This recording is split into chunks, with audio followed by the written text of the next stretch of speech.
Hello, my feral rats. This is your host, Fallon, and you're listening to Feral Thoughts.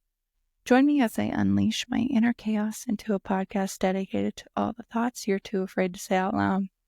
From existential dread to the sheer panic of running out of your coffee, this is a safe space for your feral side to roam free. Make sure you subscribe to your favorite podcast player to get notified of the first couple episodes when they launch. My plan is to have episodes 1 through 4 come out all at the same time, so you guys kind of get a taste of what the pod's going to be like. And then from there, launch days will be on Monday, and you'll get to see my beautiful face then. All right, well, let's get into it. Trying to make sure I'm nice and comfy, all toasty in bed. So all about me. I am in my late 20s. I have almost a 1-year-old son. That's freaking insane that he's almost 1. I have 2 dogs. Dog mom life.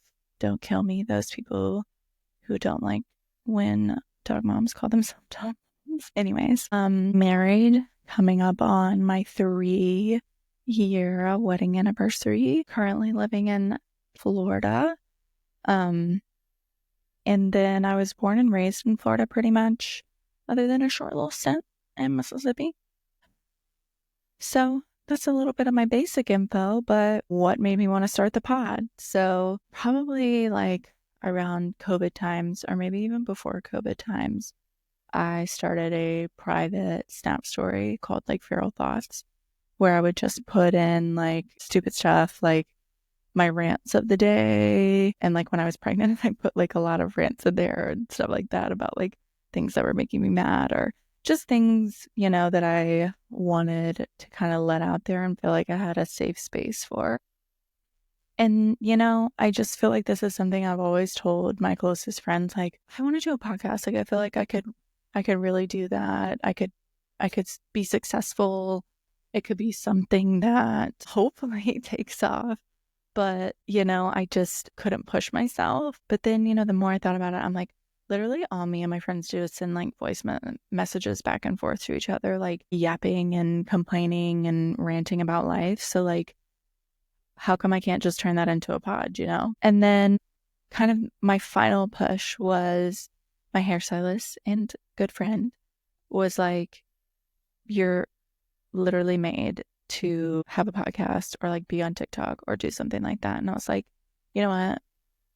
That's all I needed to hear, because I've been thinking about this for so long that I just need to do it. You know what I mean?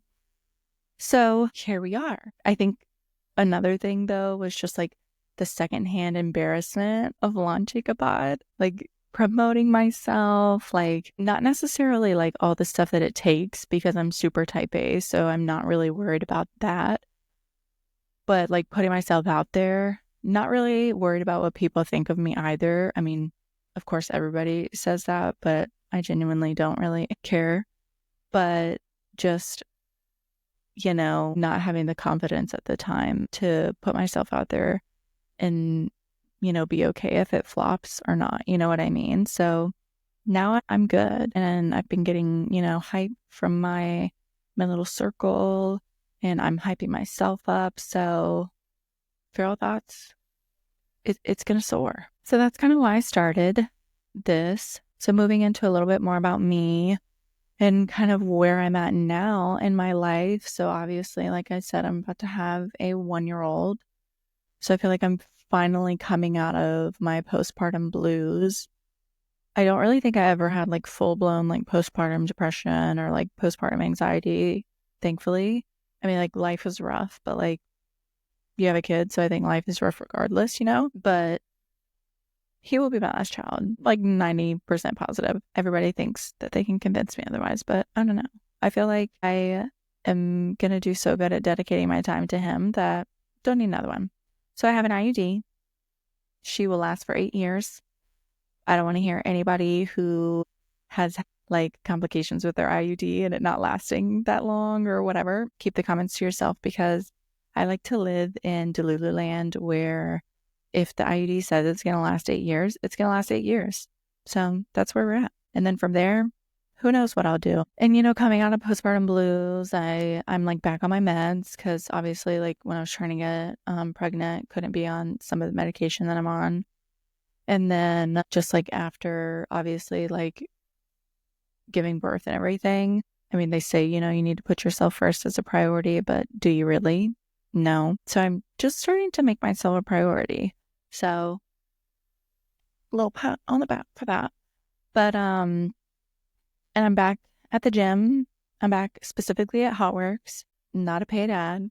Hopefully they'll pay me one day though. But I freaking love Hotworks. If you live near Hotworks, you've got to try it. Don't know why I love it because it is like pure torture. You're literally in a sauna, depending on what class you do, for up to 45 minutes. And they're like automatically set at 125 degrees. Obviously, you can adjust them. I think the highest they go is like 130, but it's awful. You do like a plethora of classes. Like you can do like Pilates or like they have like buttons. It's great. Like, love it, but it's also torture. So I feel like, I've always like tried to be successful in the gym and like get gym memberships and stuff, but Hotworks has been like the first thing that's ever stuck with me. I was going to Hotworks before I got pregnant, and I remember being like so depressed because I'm like, damn it, I can't go to Hotworks anymore. So happy to be back and doing that because it brings me joy. What should you be expecting out of the pod?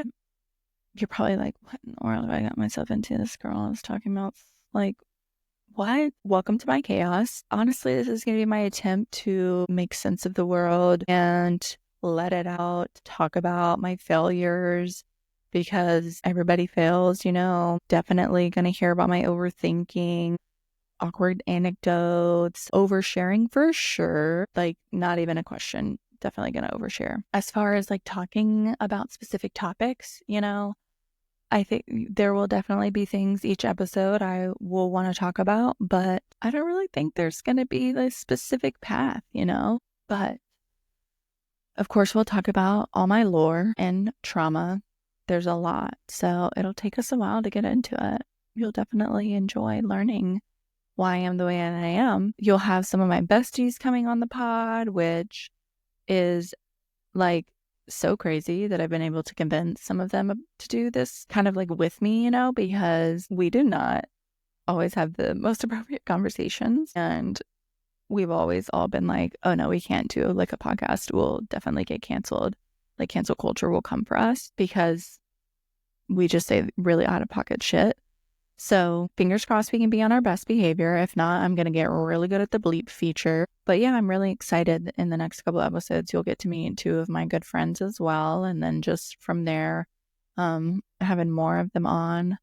And another thing I felt like I was so scared about this is because I was like, oh my God, cancel culture.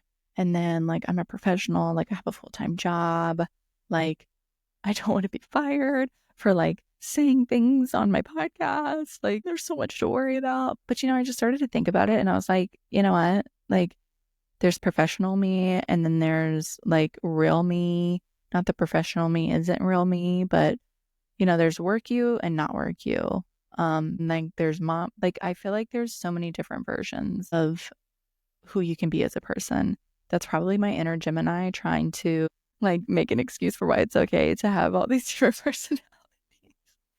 But I just like kind of thought about it and I was like, honestly, who cares? If my coworkers find me, fantastic. Guess what? You're blessed with me Monday through Friday, like during the workday, and now you get to be blessed with me on your drive to work.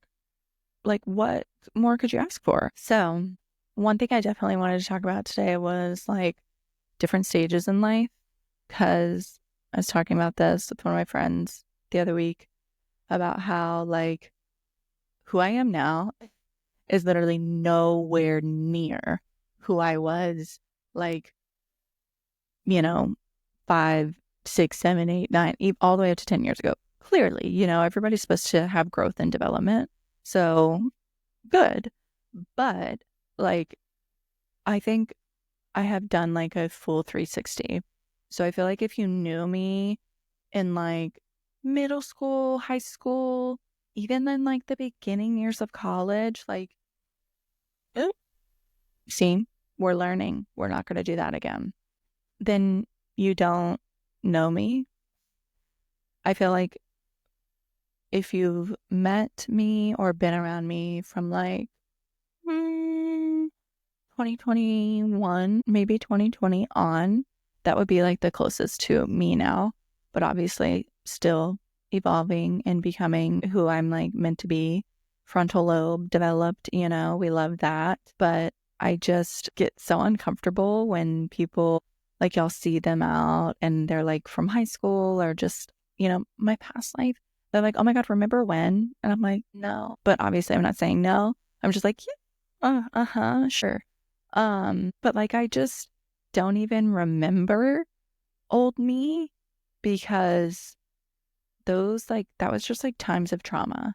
Like I feel like so sorry to those of you who knew me in high school and like the beginning of college because there was so much internally that I was dealing with that I was clearly not processing the right way and not properly coping. So I've just like disassociated all the time and like that part of my life has been disassociated. Who knows? Maybe that's not even a great coping mechanism, but it's working. So that makes me uncomfortable because I'm like, yeah, like I don't really know what you're talking about. And like an example of this, so like during Christmas, I went home to Mississippi, and then me and my grandmother went in Ross shopping like last minute. And I was in like the little kid section, like looking at some shoes and stuff for my son. And this person comes up to me and they're like, "Hey, Fallon." And I looked at them and I was like, I could tell I knew who they were, obviously. So I was like, like that fake hey too, when you're like, I know you, but I don't know you type situation. So it's very much what it was. And I guess like, it was readable on my face because he goes, "Do you know my name?" First of all, like to me, that was just like, oh my God, this is really embarrassing now. But second of all, like, isn't that embarrassing for them too? I would, if somebody, like if the roles were reversed, I would have just been like, okay, like have a great day. Like, and mentally been like, okay, clearly they don't remember who I am. So moving on. But like, I was like, like I know you, but like I can't remember. And then they told me and I was like, oh my God, yeah. And then like some pieces started to connect and I'm like, okay, well, now I'm clearly remembering why I don't really know you because I didn't I don't like that girl from the time period that I knew you. Um, but then it's so awkward because like I'm trying to shop and I'm like literally leaving the area that I want to be shopping in because I'm trying to avoid like peeking around, trying to see when the coast is clear and I can go back to where I want to go. And I'm just like, my God. So I just don't, it's not my favorite subject talking about things that I used to do. I like to talk about future me, you know what I mean? Like what I'm gonna do, like what I'm doing right now. I just like I don't like talking about the past. But, for those people who were a part of my formative years and a part of my very unhealthy coping mechanisms with all the trauma I was experiencing, thank you. Thank you. Those of you who stayed my friend through all those stages, thank you. Those of you who I probably was awful to because I was just developing. Sorry. Love you. Mean it. And thank you to therapy for like really fixing me. I mean, I'm not completely fixed, nor is that probably a great analogy now that I think about it, because like I wasn't really broken to begin with. I just had some stuff going on. That's probably what happens, when your mom dies. We'll talk about that later. All right. So why am I married and have a kid when I'm super young? Great question. One, as far as marriage goes, like I found my person, so didn't really feel like there needed to be like continued time. And I think by the time he proposed, we had been together about like 3 years. And then, I don't know, actually, maybe even like 4 years. And then by the time we were, married, we had been together for a while. And now we'll be married 3 years coming up here in a couple weeks. And then That's crazy, on top of like our dating anniversary. So yeah, why wait if you know that like that's your person? As far as kid, uh, I can do a entire episode on like that, but just to kind of short story summarize it, I have endometriosis, and obviously like that can cause some fertility issues for people. And for me specifically, my husband and I lived in Birmingham for a little bit, a couple years ago.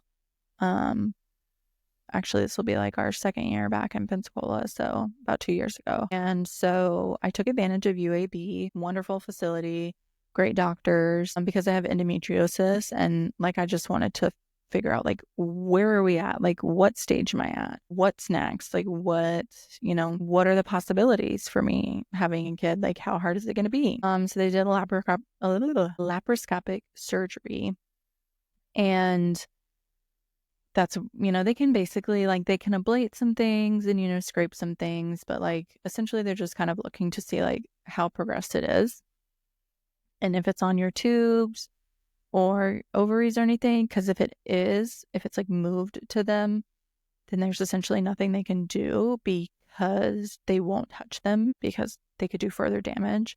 So like, once the endometriosis has like gotten there, then your only options are pretty much IVF. Thankfully, mine was like not too bad. She was like, I'd probably give you like a B minus, C plus, or whatever. And I was like, well, that's a great grade for my uterus. But she did mention to us, like, if this is where you are now, probably in several years, like, it will be really tough for you. So whatever timeline, if you did have a timeline, I would move it up. And of course, again, type A as I come, I did have a timeline. So timeline got moved up pretty much as soon as we got married. Actually, I think like before we even got married, I like just stopped taking my birth control. And it was not easy. Like I said, I'll go like fully in depth into that later on. I just don't feel like it's appropriate for this episode, but I will give you one really funny story, because obviously I had to do, a couple fertility treatments, and a bunch of other type things happened. I had some losses, but while I was on these fertility treatments, obviously like you're going insane, because they're pumping you like full of all of these hormones, like additional ones that you already have. And like, for the girlies, like how you feel like within your cycle, how like actually like the week you're on your period, like how you feel like the week leading up, like when you're ovulating. So like those emotions times 10, and then also like not at the usual times you would think that they are. So I was very emotional, which is, I don't want to say completely unlike me, because I definitely am emotional, but I'm not a huge crier.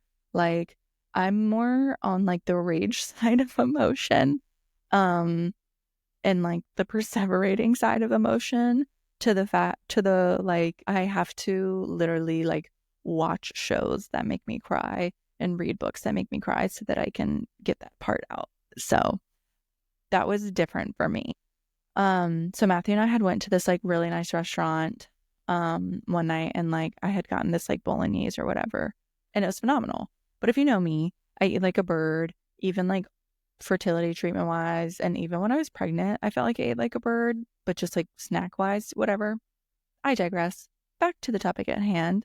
Did I mention I have ADHD? So be prepared for ping, ping, ping. So anyways, got this bolognese.